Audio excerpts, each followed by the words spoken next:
दोस्तों नमस्कार, ये है मार्गदर्शन फॉर सिविल सर्विसेज। मैं अनुराग चौधरी। दोस्तों आज की वीडियो में हम सॉल्व करेंगे टीजीटी, पीजीटी और एलटी ग्रेड परीक्षा के लिए इतिहास के महत्वपूर्ण प्रश्नों का प्रैक्टिस सेट, जो आपके आगामी अन्य परीक्षाओं जैसे गवर्नमेंट इंटर कॉलेज प्रवक्ता, गवर्नमेंट डिग्री कॉलेज, उच्चतर शिक्षा असिस्टेंट प्रोफेसर, केंद्रीय विद्यालय संगठन और नेट जेआरएफ आदि परीक्षाओं के लिए बहुत ही उपयोगी है। तो आइए शुरू करते हैं आज का प्रैक्टिस सेट टीजीटी, पीजीटी और एलटी ग्रेड परीक्षा के लिए भारतीय इतिहास के महत्वपूर्ण प्रश्नों का प्रैक्टिस सेट। पहला प्रश्न है दोस्तों, सिंधु सभ्यता के बारे में निम्नलिखित में से कौन सा कथन असत्य है? पहला है कि नगरों में नालियों की सुदृढ़ व्यवस्था थी, बिल्कुल सही है। व्यापार और वाणिज्य उन्नत दशा में था, सही है। मातृ देवी की उपासना की जाती थी, सही है। और लोग लोहे से परिचित थे, ये आपका सही नहीं है, क्योंकि सिंधु सभ्यता के लोग लोहे से परिचित नहीं थे। उन्हें तांबा जो है तांबा धातु का ज्ञान था। सिंधु सभ्यता की नगर व्यवस्था उच्च कोटि की थी। नगरों में गलियों की सुदृढ़ व्यवस्था थी, नालियाँ थीं। व्यापार और वाणिज्य उन्नत दशा में था और इस सभ्यता के लोग मातृ देवी की उपासना करते थे। अगला प्रश्न है, चार वेदों में प्रथम वेद कौन सा है? तो आप जानते हैं ऋग्वेद चार वेदों में प्रथम वेद है। और वेद हिंदू धर्म में प्राचीन पवित्र ग्रंथ हैं और ऐसी मान्यता है कि इनके मंत्रों को परमेश्वर ने प्राचीन ऋषियों को अप्रत्यक्ष रूप से सुनाया था, इसलिए वेदों को श्रुति और अपौरुषेय भी कहा जाता है। अगला प्रश्न है दोस्तों, प्राचीन राजवंश विंध्याचल पर अपने प्रभुत्व के कारण विंध्य शक्ति के नाम से किसे जाना जाता है? ऑप्शन है गुप्त, राष्ट्रकूट, चालुक्य या वाकाटक। तो सही उत्तर है वाकाटक राजवंश। वाकाटक राजवंश 300 ईस्वी से 500 ईस्वी विंध्याचल पर अपने प्रभुत्व के कारण और विंध्य शक्ति द्वारा वंश स्थापित करने के कारण इसे विंध्य शक्ति के नाम से जाना जाता था। और विंध्य शक्ति को शिलालेख में वाकाटक वंश केतु कहा गया है। और 3री शताब्दी से 6वीं शताब्दी तक दक्षिणापथ में शासन करने वाले समस्त राजवंशों में वाकाटक वंश सर्वाधिक सम्मानित और सुसंस्कृत था। अगला प्रश्न है दोस्तों, बौद्ध दर्शन के अनुसार विचार करिए कथन और कारण पर। देखिए, कथन है पुनर्जन्म नहीं होता है, कारण है आत्मा की सत्ता नहीं है। तो यहाँ पर सही उत्तर ए गलत और आर सही हो जाएगा। ए गलत और आर सही है। बौद्ध धर्म में पुनर्जन्म होता है और आत्मा की सत्ता नहीं है, ये अनात्मवादी दर्शन है। दोस्तों आप जान लीजिए कि बौद्ध दर्शन पुनर्जन्म में तो विश्वास करता है, लेकिन आत्मा की सत्ता और ईश्वर के अस्तित्व में विश्वास नहीं करता है। बौद्ध धर्म पर सांख्य दर्शन का प्रभाव है और कर्मवाद की मान्यता और तर्क को प्रधानता प्राप्त है। बौद्ध धर्म में ज्ञान प्राप्त करने के 7 मार्ग बताए गए हैं और इन्हें 7 सोपान कहा गया है। अगला प्रश्न है कि श्वेतांबर और दिगंबर किस धर्म के हैं, आपको बताना है। बौद्ध, जैन, हिंदुत्व व सिख मत। तो सही उत्तर है श्वेतांबर और दिगंबर दोस्तों ये जैन धर्म से संबंधित हैं। दोस्तों महावीर स्वामी को जैन धर्म का वास्तविक संस्थापक माना जाता है और वो जैन धर्म के 24वें तीर्थंकर थे। 2 संप्रदाय श्वेतांबर और दिगंबर ये जैन धर्म के अंतर्गत आते हैं। दोस्तों आप जान लीजिए श्वेतांबर सफ़ेद कपड़े और दिगंबर जो है बिना कपड़े धारण करने वाले या नग्न रहने वाले जैन कहलाते हैं। अगला प्रश्न है, कौन सा हड़प्पी नगर 3 भागों में विभक्त था? तो बताने की आवश्यकता नहीं, आप जानते हैं धौलावीरा। गुजरात के कच्छ जिले में जो है धौलावीरा एक साधारण स्कूल है। इस स्थल की खोज और उत्खनन RS बिष्ट द्वारा कराया गया था। और अन्य हड़प्पाकालीन नगर 2 भागों में किला और निचले नगर में विभाजित थे, लेकिन धौलावीरा 3 भागों में विभाजित था। अगला प्रश्न है, विंध्य क्षेत्र के किस शिलाश्रय से सर्वाधिक मानव कंकाल मिले हैं? ऑप्शन है मोरहना पहाड़, घघरिया, बखही खोर या लेखहिया। तो सही उत्तर है लेखहिया। दोस्तों आप जान लीजिए विंध्य क्षेत्र के मध्य में पाषाणिक पुरास्थलों में उत्तर प्रदेश में लेखहिया नामक स्थान से सर्वाधिक 17 मानव कंकाल मिले हैं। और जबकि अमेरिका के जॉन आर लुकास के अनुसार लेकहिया में कुल 27 मानव कंकालों की अस्थियां निकली हैं। अगला प्रश्न है, निम्नलिखित वक्तव्यों पर विचार करें और दिए गए कोट से सही उत्तर का चयन करें। ये कथन और कारण से संबंधित है। कथन है, कुशीनगर मल्लगढ़ राज्य की राजधानी थी, बिल्कुल सही है। और कारण है, महात्मा बुद्ध का परिनिर्वाण कुशीनगर में हुआ था। तो दोस्तों ए और आर दोनों सही हैं, लेकिन आर ए की सही व्याख्या नहीं करता है। गौतम बुद्ध अपने धर्म का प्रचार करते मल्लों की राजधानी पावा पहुँचे और यहाँ पर जो है यहाँ पर ये जो मल्लगढ़ राज्य था कुशीनारा, यहीं पे 483 ईसा पूर्व में 80 वर्ष की आयु में उन्होंने शरीर त्याग किया और इसे बौद्ध ग्रंथों में महापरिनिर्वाण कहा गया है। और मल्लों ने अत्यंत सम्मानपूर्वक उनका अंत्येष्टि संस्कार किया। और मल्लों की राजधानी आप जान लीजिए ये पावापुरी थी। अगला प्रश्न है, निम्नलिखित में से उपनिषद किसकी व्याख्या करता है? तो सही उत्तर है, उपनिषद आर्यों के दर्शन और सिद्धांतों की व्याख्या करता है। दोस्तों उपनिषद भारत के अनेक दार्शनिकों की अनेक वर्षों के गंभीर चिंतन मनन का परिणाम है और उपनिषद को वेदांत भी कहा जाता है। इनकी संख्या 108 है। अगला प्रश्न है, किस अभिलेख से ज्ञात होता है कि स्कंदगुप्त ने हूणों को पराजित किया था? तो उत्तर है भीतरी स्तंभलेख। ऑप्शन ए आपका सही उत्तर हो जाएगा। दोस्तों भीतरी स्तंभलेख में पुष्यमित्र और हूणों के साथ स्कंदगुप्त के युद्ध का वर्णन है और ये अभिलेख उत्तर प्रदेश के गाजीपुर जिले में सैदपुर तहसील में भीतरी नामक स्थान पर प्राप्त हुआ है। अगला प्रश्न है, गुप्त काल में बौद्ध धर्म के चित्रकारी का सबसे अच्छा नमूना कहाँ से मिलता है? अजंता, सांची स्तूप, एलोरा या उपर्युक्त सभी? तो सही उत्तर है अजंता चित्रकारी। दोस्तों आप जान लीजिए कि अजंता की चित्रकारी गुप्त काल में बौद्ध धर्म की चित्रकारी का सबसे अच्छा नमूना है और अजंता की गुफाओं का मुख्य आकर्षण भित्ति चित्र है। अगला प्रश्न है, निम्नांकित राजवंशों में से किसके शासक अपने शासनकाल में ही अपना उत्तराधिकारी घोषित करते थे? तो ये थे चोल। देखिए बहुत ही महत्वपूर्ण प्रश्न है। चोलों का इतिहास संगम युग से प्रारंभ होता है और चोल प्रशासन में सर्वाधिक महत्वपूर्ण पद राजा का होता था। चोलकालीन शासन व्यवस्था राजतंत्रात्मक थी। राजा का पद वंशानुगत होता था और राजा के लिए या सलाह देने के लिए एक मंत्रिपरिषद थी। और दोस्तों आप जान लीजिए कि चोल प्रशासन में जो है अपने उत्तराधिकारी का घोषणा राजा अपने शासनकाल में ही करता था।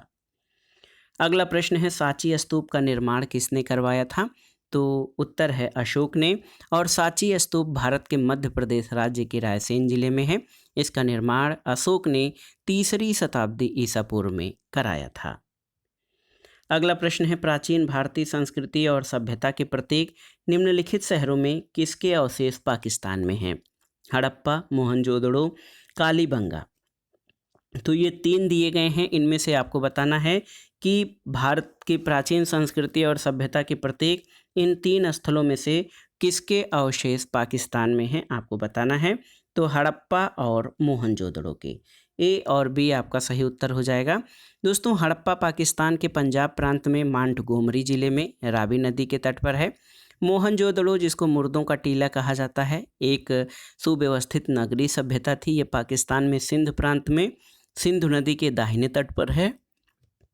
और ये जो कालीबंगा है ये राजस्थान वर्तमान भारत में है। अगला प्रश्न है, भारत में मूर्ति पूजा कब से शुरू हुई थी? आपको बताना है। आर्यों के काल से पूर्व, मौर्य काल, गुप्त काल या उपर्युक्त में से कोई नहीं? तो सही उत्तर है दोस्तों भारत में मूर्ति पूजा का प्रचलन आर्यों के काल से पूर्व ही रहा है, यानी वैदिक काल से रहा है। भगवान कृष्ण के काल में नाग, यक्ष, इंद्र आदि की पूजा की जाती थी और वैदिक काल के पतन और अनीश्वरवादी धर्म के उत्थान के बाद मूर्ति पूजा का प्रचलन बढ़ गया था। अगला प्रश्न है, कौन सा राजा चोल वंश या चोल राजवंश से संबंधित नहीं है? ऑप्शन है आपके विजयालय, परांतक प्रथम, अनंत वर्मन और आदित्य प्रथम। तो सही उत्तर है अनंत वर्मन। अनंत वर्मन ये पूर्वी गंग वंश का प्रतापी शासक था जिसने कलिंग पर 71 वर्षों तक शासन किया था। अगला प्रश्न है, किस सिख गुरु ने सिख विवाह समारोह की शुरुआत आनंद कारज के नाम से की थी? तो उत्तर है गुरु अमरदास। ऑप्शन बी आपका सही उत्तर है। दोस्तों गुरु अमरदास सिखों के तीसरे गुरु थे, तीसरे सिख गुरु थे और इन्होंने सिख विवाह समारोह आनंद कारज के नाम से शुरू किया और इस विवाह का पंजीकरण पहले हिंदू विवाह अधिनियम के तहत होता था। अब सिख संप्रदाय के लोगों की शादी का पंजीकरण हिंदू विवाह अधिनियम के तहत न होकर आनंद कारज एक्ट 2012 के तहत होता है। अगला प्रश्न है, दूसरे चंद्रगुप्त के कार्यकाल में निम्न में से किसने भारत का दौरा किया था? फाहियान, चंद्रवेनसांग, अश्वघोष या वसुमित्र? तो सही उत्तर है चंद्रगुप्त द्वितीय विक्रमादित्य के शासनकाल में चीनी यात्री फाहियान ने जो है भारत का दौरा किया और ये बौद्ध धर्म का अनुयायी था। अगला प्रश्न है, बुद्ध के जीवन की घटनाओं और उनसे संबद्ध स्थलों का मिलान करिए। तो बुद्ध का जन्म स्थान कहाँ पर है? तो आप जान लीजिए, ये पहले स्थानों का नाम भी देख लें, लुम्बिनी, बोधगया, सारनाथ और कुशीनगर। तो बहुत ही आराम से मिला सकते हैं। बुद्ध का जन्म स्थान जो है कपिलवस्तु के लुम्बिनी में हुआ था, लुम्बिनी मिला लीजिए। ज्ञान की प्राप्ति आपको बोध गया में हुआ था। प्रथम उपदेश इन्होंने सारनाथ में दिया था और निर्वाण की प्राप्ति कहाँ हुई थी? कुशीनगर देवरिया में। कुशीनगर देवरिया जिला जो वर्तमान में उत्तर प्रदेश में है, तो ये कुशीनगर में हुई थी। तो ये आप सही मिलान इस तरह से कर सकते हैं। अगला प्रश्न है, निम्नलिखित में से किसे सर्वश्रेष्ठ स्तूप माना जाता है? अमरावती, भरहुत, सांची या सारनाथ? तो सही उत्तर है सांची के स्तूप को दोस्तों सर्वश्रेष्ठ स्तूप माना जाता है और सांची का स्तूप बौद्ध धर्म की वास्तु और स्थापत्य कला का जो है आदर्श उदाहरण है। अगला है, निम्नलिखित में से किस दक्षिणी राज्य का उल्लेख अशोक के अभिलेखों में नहीं है? चोल, पांड्य, सत्यपुतो या सातवाहन? तो सही उत्तर है सातवाहन। दोस्तों मौर्य वंश के शासक सम्राट अशोक के अभिलेखों में सातवाहन वंश का उल्लेख नहीं हुआ है। सातवाहन वंश के शासकों को पुराणों में आंध्र भृत्य कहा गया है और सातवाहन अभिलेख के आधार पर सिमुक को सातवाहन वंश का संस्थापक माना जाता है। अगला प्रश्न है, पाल वंश के सर्वप्रथम राजा कौन थे? तो सही उत्तर है पाल वंश के संस्थापक या प्रथम राजा गोपाल थे। इनकी राजधानी मुंगेर थी और इस वंश का सबसे महान शासक धर्मपाल था, जिसने विक्रमशिला विश्वविद्यालय की स्थापना की थी। अगला प्रश्न है, आर्यभट्ट क्या था? आर्यभट्ट था एक प्रसिद्ध क्या? चिकित्सक, चित्रकार, खगोलवेत्ता या वैज्ञानिक? तो सही उत्तर है खगोलवेत्ता। दोस्तों आर्यभट्ट प्राचीन भारत के महान खगोलवेत्ता, ज्योतिष और गणितज्ञ थे। इन्होंने मात्र 23 वर्ष की अवस्था में आर्यभट्टीयम ग्रंथ लिखा था और इसी में सबसे पहले दशमलव प्रणाली का वर्णन मिलता है। अगला है, किस जैन सभा में अंतिम रूप से श्वेतांबर आगम का संपादन हुआ था? तो सही उत्तर है वल्लभी में। वल्लभी गुजरात में है। दोस्तों आप जान लीजिए कि जो वल्लभी में आयोजन किया गया था, जो कौन सी सभा? पांचवी महासभा का आयोजन 5वीं शताब्दी के मध्य वल्लभी में जैन आचार्य देवर्ध क्षमा श्रमण की अध्यक्षता में हुआ और यह महासभा श्वेतांबरों द्वारा धर्मशास्त्रों को शुद्ध रूप से संकलित करने के लिए आयोजित की गई थी। अगला प्रश्न है, जैन धर्म के 23वें तीर्थंकर कौन थे? तो प्रथम तीर्थंकर जो हैं ऋषभदेव थे, 23वें तीर्थंकर पार्श्वनाथ थे और 24वें स्वामी महावीर स्वामी थे। तो 23वें तीर्थंकर पार्श्वनाथ थे, जो कि काशी नरेश अश्वसेन के पुत्र थे। इनकी माता का नाम वामा था और इनका समय महावीर स्वामी से 250 वर्ष पहले माना जाता है। अगला प्रश्न है दोस्तों, बुद्ध ने अपना पहला उपदेश कहाँ पर दिया था? तो सारनाथ में बुद्ध धर्म के प्रवर्तक गौतम बुद्ध ने अपना पहला उपदेश जो है वो सारनाथ में दिया था, जिसको प्राचीन काल में मृगदाव या ऋषिपत्तनम भी कहा गया है। और आप जान लीजिए बौद्ध ग्रंथों में प्रथम उपदेश को धर्मचक्र प्रवर्तन कहा गया है। अगला प्रश्न है, वैदिक सभ्यता जो है किस नदी के तट पर विकसित हुई? गोदावरी, कावेरी, कृष्णा या सरस्वती? तो सही उत्तर है सरस्वती नदी, ऑप्शन डी। वैदिक सभ्यता दोस्तों सरस्वती नदी के किनारे विकसित हुई और वैदिक सभ्यता के दौरान ही वेदों की रचना हुई। भारतीय विद्वान तो इस सभ्यता को अनादि परंपरा द्वारा आया मानते हैं, लेकिन अधिकतर विद्वान वैदिक सभ्यता का काल 1500 ईसा पूर्व से 500 ईसा पूर्व के मध्य मानते हैं।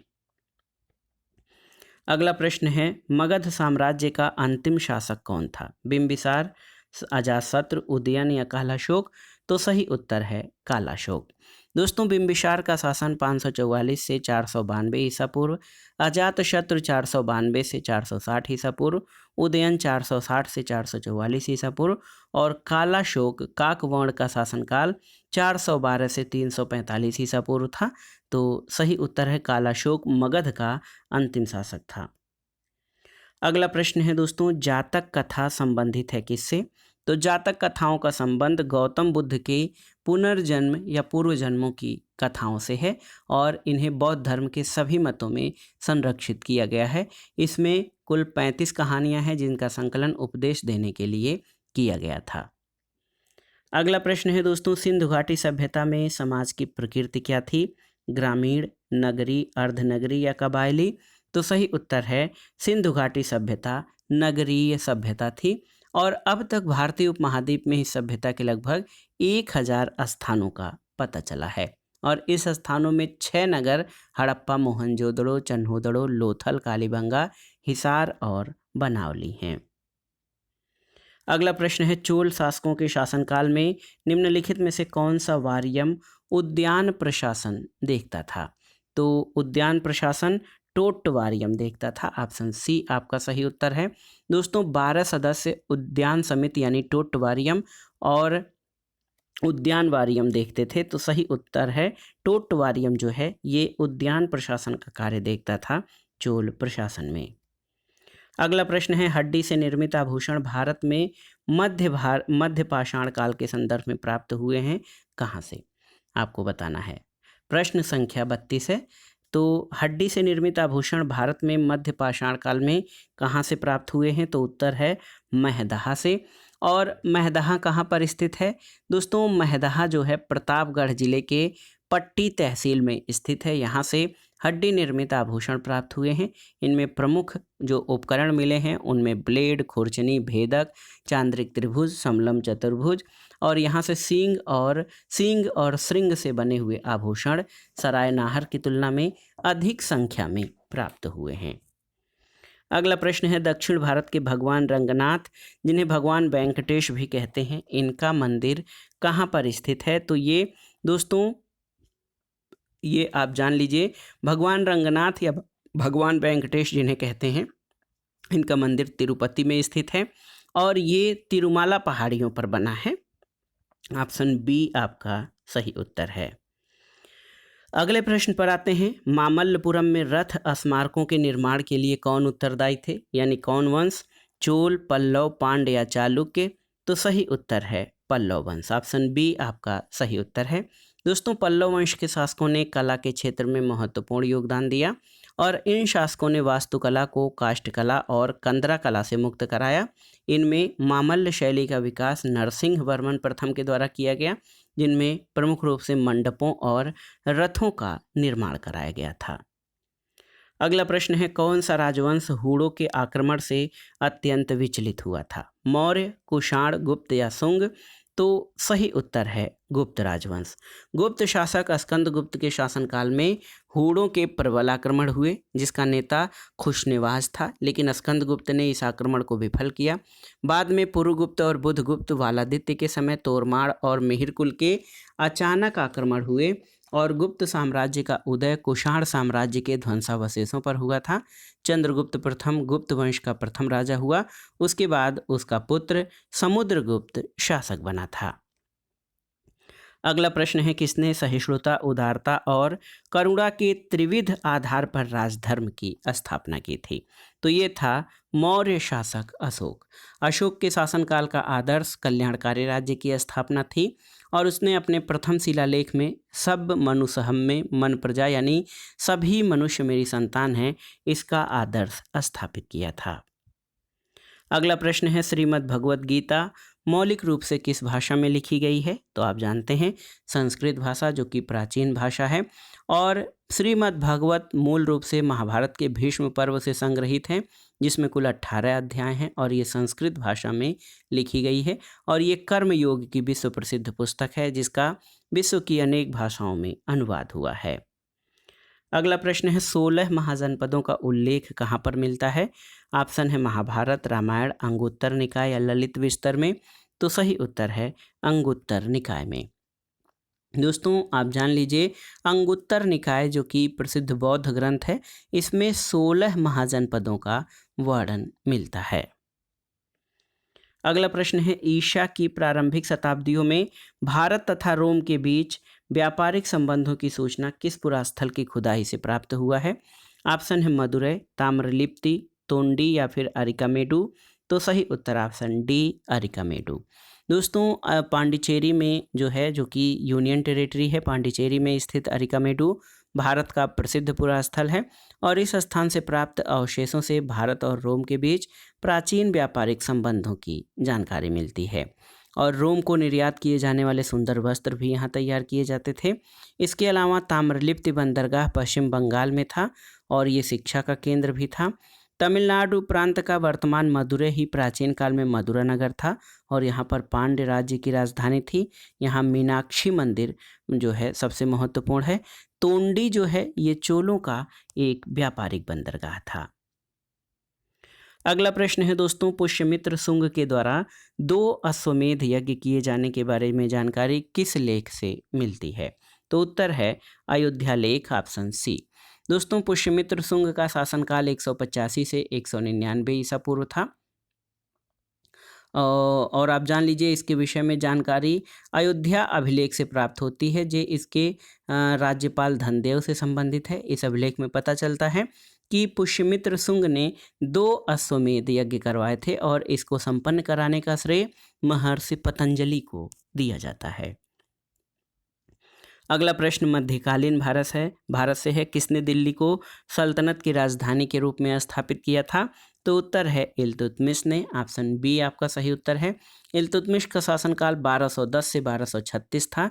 इसने राजधानी लाहौर से दिल्ली स्थानांतरित की थी, जबकि कुतुबुद्दीन ऐबक की राजधानी लाहौर थी और इल्तुतमिश को तुर्कों द्वारा उत्तर भारत की विजयों का वास्तविक संगठनकर्ता माना जाता है। अगला प्रश्न कथन और कारण से संबंधित है। यहाँ पर आप देखिए, भारत में कथन है कि भारत में सूफियों के चिश्ती संप्रदाय का प्रवर्तक और सर्वप्रमुख व्यक्ति ख्वाजा मोइनुद्दीन चिश्ती हैं। बिल्कुल सही है। और यहाँ पर चिश्ती संप्रदाय ने अपना नाम अजमेर में स्थित ग्राम चिश्त से लिया है, ये आपका सही नहीं है। तो ए सही और आर गलत है। दोस्तों चिश्ती संप्रदाय के प्रवर्तक और सबसे प्रमुख व्यक्ति ख्वाजा मोइनुद्दीन चिश्ती हैं। इन्होंने भारत में इस संप्रदाय को अधिक व्यापक और प्रचलित किया। ये मोहम्मद गोरी की सेना के साथ 1192 में भारत आए थे। इन्होंने अपना निवास स्थान अजमेर को बनाया और चिश्ती संप्रदाय का जो चिश्ती शब्द है वो अफगानिस्तान के एक गांव से लिया गया है। अगला प्रश्न है सूची 1 का सूची 2 से सुमेलन करिए। सूची 1 में वर्ष दिए गए हैं और सूची 2 में हल्दी घाटी का युद्ध, नादिर शाह का दिल्ली पर कब्जा, शिवाजी का देहांत, ईस्ट इंडिया कंपनी को अधिकार पत्र और अकबर का राज्यारोहण। तो आप जान लीजिए कि हल्दी घाटी का युद्ध कब हुआ था? 1576 में। ये वर्ष आपको याद भी होने चाहिए। नादिर शाह का दिल्ली पर आक्रमण कब हुआ था?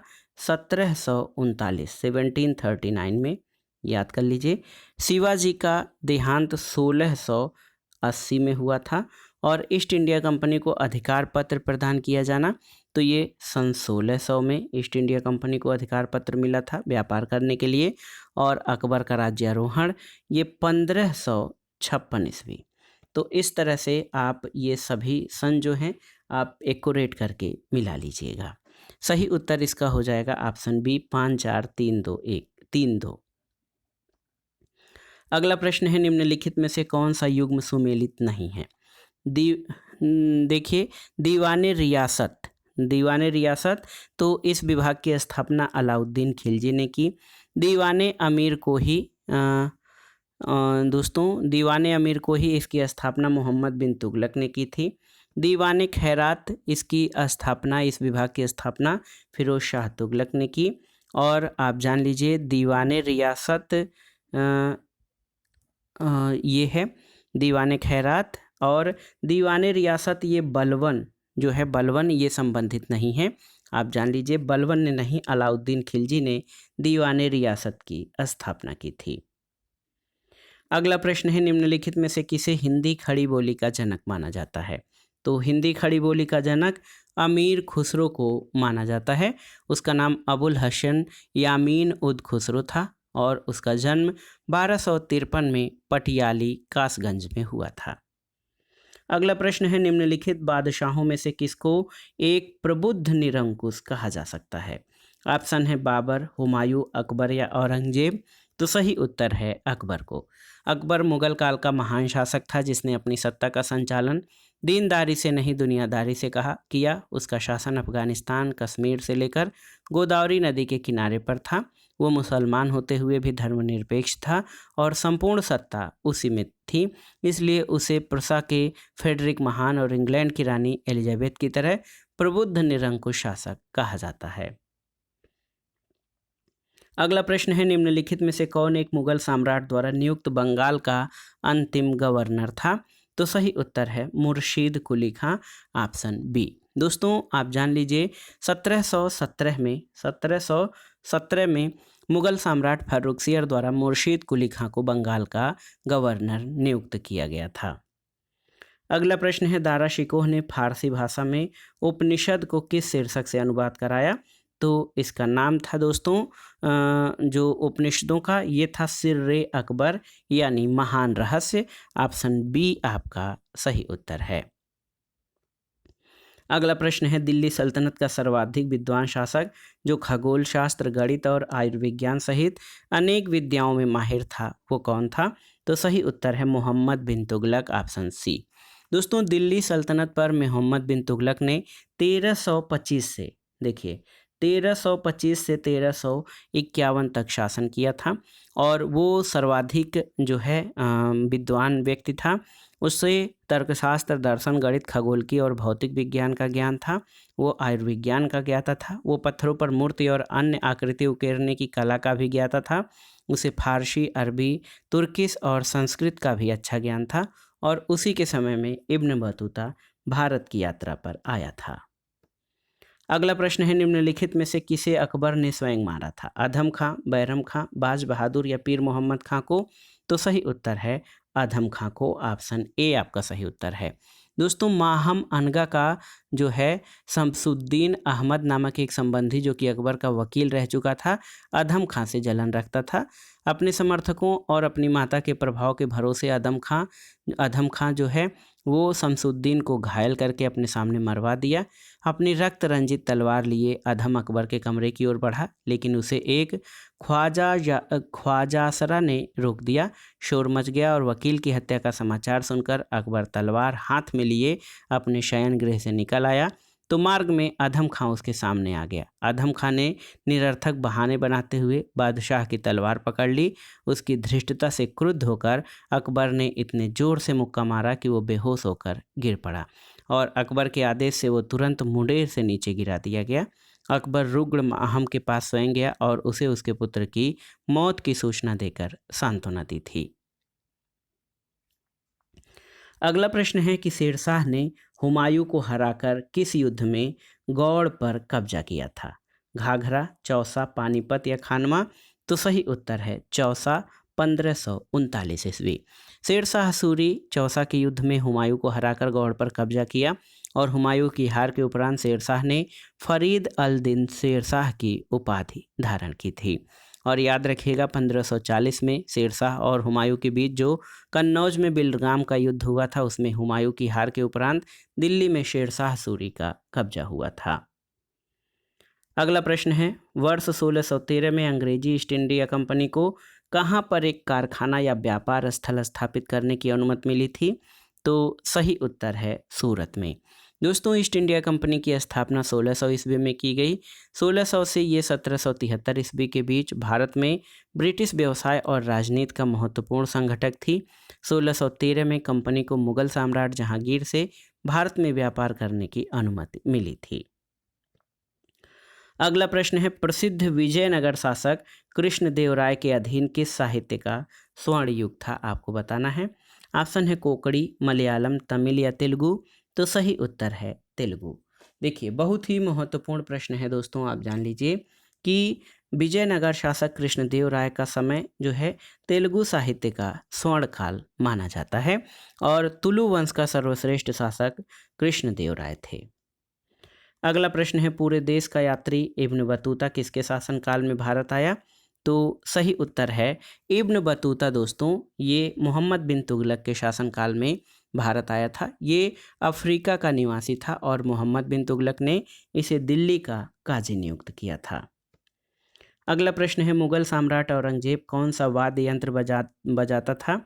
तो उत्तर है वीणा।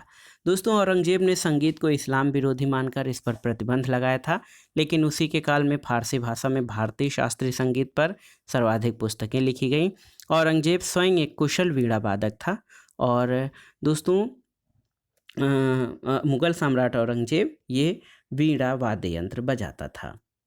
अगला प्रश्न है, निम्नलिखित युग्मों में से कौन सा सही सुमेलित नहीं है? बाबर खानवा का युद्ध सही सुमेलित है, हुमायूं से संबंधित है चौसा का युद्ध, अकबर हल्दी घाटी युद्ध और जहांगीर बल्ख का युद्ध, ये आपका सही सुमेलित नहीं है। बल्ख युद्ध दोस्तों शाहजहां के शासनकाल में 1646 में हुआ था, जिसमें मुराद ने बल्ख पर विजय प्राप्त की थी। अगला प्रश्न है, निम्नलिखित में से कौन एक सही सुमेलित है? आपको बताना है। तो सही उत्तर है दिल्ली अब्दुल रहीम खान खाना का मकबरा, ये दिल्ली में है। ऑप्शन डी आपका सही उत्तर है। आप जान लीजिए दोस्तों, यहाँ पर जो ऑप्शंस दिए गए हैं उसके आधार पर आप बता सकते हैं कि जो खुलदाबाद है वहाँ खुलदाबाद औरंगाबाद ये औरंगजेब का मकबरा है। इसके अलावा आगरा में एतमादुद्दौला का मकबरा है और दिल्ली में अब्दुल रहीम खान खाना का मकबरा है। अगला प्रश्न है, सूची 1 का सूची 2 से सुमेलन करिए और दिए गए कोड से सही उत्तर का चयन करिए। यहाँ पर अलाई दरवाज़ा, तो अलाई दरवाज़ा का निर्माण कुतुब मीनार से सटाकर अलाउद्दीन खिलजी के द्वारा कराया गया था। बुलंद दरवाज़ा फतेहपुर सीकरी का निर्माण अकबर के शासनकाल में हुआ था, यहाँ पर अकबर कर दे रहा हूँ। मोती मस्जिद आगरा, दोस्तों मोती मस्जिद जो दीवाने खास में बनी है उसका निर्माण शाहजहां ने करवाया था, शाहजहां। और मोती मस्जिद दिल्ली का निर्माण जो है ये औरंगजेब के द्वारा कराया गया था। तो अलाई दरवाज़ा अलाउद्दीन खिलजी, बुलंद दरवाज़ा अकबर, मोती मस्जिद शाहजहां जो है मोती मस्जिद आगरा की शाहजहां ने, और दिल्ली की मोती मस्जिद औरंगजेब के द्वारा बनवाया गया था। अगला प्रश्न है, निम्नलिखित में से वह दुर्ग कौन सा है जिसे दक्कन की कुंजी माना जाता था? तो सही उत्तर है असीरगढ़ का दुर्ग। असीरगढ़ किला को अहीर राजवंश के राजा अहीर ने बनवाया था और ये मध्य प्रदेश के बुरहानपुर में स्थित एक गांव है जो उत्तर दिशा में सतपुड़ा पहाड़ियों के शिखर पर समुद्र तल से 750 फुट की ऊंचाई पर स्थित है। इसे बड़े दक्कन के नाम से भी जाना जाता है, जिसका अर्थ है दक्षिण भारत का दरवाज़ा। अगला प्रश्न है, भारत के किस मध्यकालीन शासक ने एकता व्यवस्था की शुरुआत की थी? तो एकता व्यवस्था इल्तुतमिश, ऑप्शन ए आपका सही उत्तर हो जाएगा। दोस्तों ये हस्तांतरणीय लगान था और ये भूमि का वो विशेष खंड होता था जो सैनिक और सैन्य अधिकारियों के बीच बांटा जाता था, लेकिन वो उस भूमि के मालिक नहीं होते थे। अगला प्रश्न है, शाहजहां के बल्ख अभियान का उद्देश्य क्या था? आपको बताना है। तो उत्तर है काबुल की सीमा से सटे बल्ख और बदख्शां में एक मित्र शासक को लाना, ये शाहजहां के जो है बल्ख अभियान का उद्देश्य था। और इसका उद्देश्य खैबर के आसपास रहने वाले विद्रोही अफगान कबीलों पर नियंत्रण रखा जाना था। और यहाँ से दोस्तों यह अभियान शाहजहां ने 1440 में किया, जो पूरी तरह से असफल अभियान था। अगला प्रश्न है, भारतीय इतिहास में सूफीवाद के संदर्भ में निम्नलिखित कथनों पर विचार कीजिए और कूट के आधार पर सही उत्तर का इसमें चयन करना है आपको। यहाँ पर आप देख सकते हैं, ये लास्ट क्वेश्चन है। तो पहला है कि शेख अहमद सरहिंदी इब्राहिम लोदी का समकालीन था, सही नहीं है। शेख नसीरुद्दीन चिराग दहलवी शेख निजामुद्दीन औलिया के शिष्य थे, सही है। औरंगजेब शेख सलीम चिश्ती का समकालीन था, ये गलत है। और चौथा है भारत में सूफियों की कादरी पद्धति सबसे पहले शेख नियामतुल्लाह और मखदूम मोहम्मद जिलानी के द्वारा लागू की गई थी। तो 2 और 4 आपके सही हैं। दोस्तों, शेख अहमद सरहिंदी नक्शबंदी सिलसिला के महत्वपूर्ण संत थे जो अकबर और जहांगीर के समकालीन थे। नसीरुद्दीन चिराग दहलवी चिश्ती सिलसिले के प्रसिद्ध संत थे, उन्हें दिल्ली का चिराग कहा जाता था। वो 25 वर्ष की अवस्था में शेख निजामुद्दीन औलिया से मिलने दिल्ली गए और उनके शिष्य बन गए। शेख सलीम चिश्ती चिश्ती संप्रदाय के संत थे और ये अकबर के समकालीन थे। इन्हीं के आशीर्वाद से फतेहपुर सीकरी में स्थित इनकी कुटिया में भारमल की बेटी मरियम उज्जमानी के गर्भ से 30 अगस्त 1569 को जहांगीर सलीम का जन्म हुआ था और भारत में कादरी सिलसिला की स्थापना 15वीं शताब्दी में शेख नियामतुल्लाह और मोहम्मद जिलानी के द्वारा की गई थी। तो 2 और 4 आपके सही हैं, ऑप्शन डी सही उत्तर हो जाएगा। तो दोस्तों, ये था आज का video. TGT, PGT, LT grade, government inter college प्रवक्ता, गवर्नमेंट डिग्री कॉलेज, उच्चतर शिक्षा असिस्टेंट प्रोफेसर, केंद्रीय विद्यालय संगठन और अन्य प्रतियोगी परीक्षाओं जो कि इतिहास और सामाजिक विज्ञान विषय से आयोजित की जानी है, उनके लिए महत्वपूर्ण प्रश्नों का प्रैक्टिस सेट, आप इन प्रश्नों को तैयार कर लीजिएगा।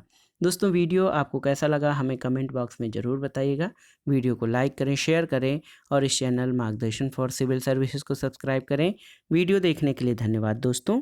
नमस्कार।